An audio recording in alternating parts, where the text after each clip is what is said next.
There were protests outside the London Stadium as some West Ham fans gathered to express their concern at the club's ownership as their only league win this year came on New Year's Day. Back the team, not the regime. A forthright message from the fans taking part in the stroll from Plaistow to the London Stadium. London! East London!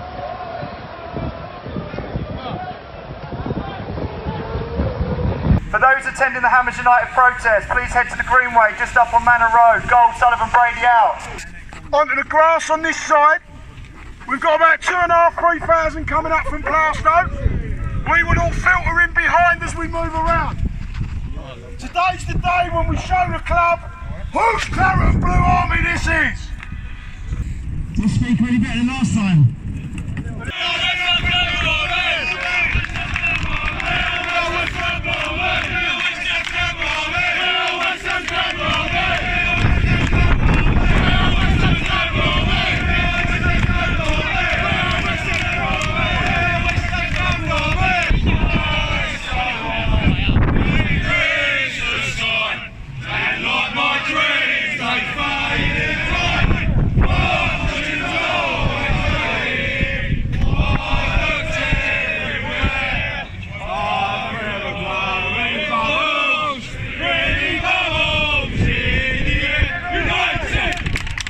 We've got to give it a minute or two because there is loads still joining on from West Ham. We've got to let them move.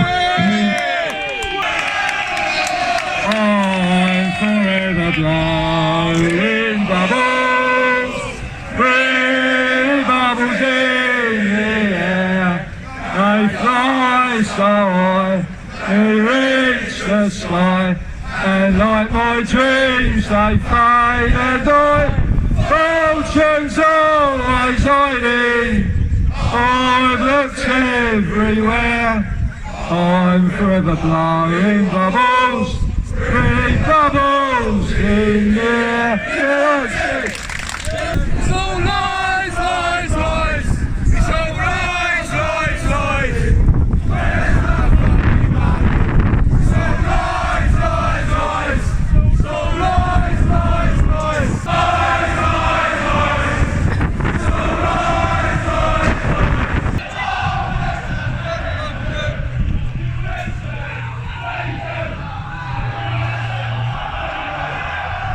And in that 130 years, no team, Rangers, Celtic, Liverpool, Man U, Everton, Chelsea, no team has done what you've done today. We today made history. There's bloody thousands of people here. I don't know, between 5 and 8, 9,000.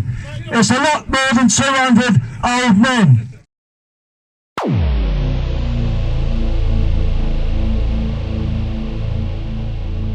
Under a year ago, there were 120 of us put together at the Plaistow Club by Bubbles. He pulled us all in together and said, we've got to do something, we've got to change something.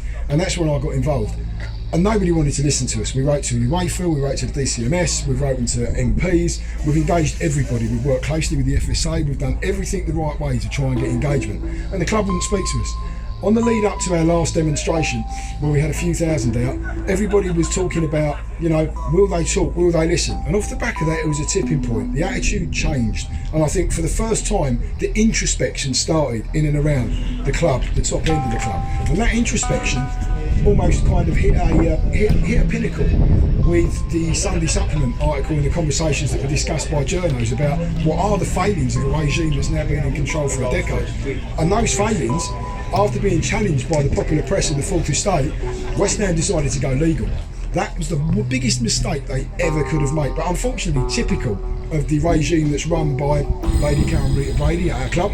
And what you tend to find is, when somebody's trying to shut everything down and they're trying to control everything, you have to wonder why that is, and that's normally because of fear and an inability that they have. And that's the challenge that we've got. It's not a case of whether or not they're going to listen to us. It's a case now that everybody is looking at them. Everybody now is actually looking at the metrics, looking at the record. What have they delivered in the last 10 years, Graham? What success have they delivered? Where is our world-class football team? We have a world-class athletic stadium that still doesn't feel like home to us. What's in the trophy cabinet? What have they ever delivered in football to anybody's trophy cabinet? At Birmingham, when they were there and they talk about the great success they left, the trophies arrived after they went.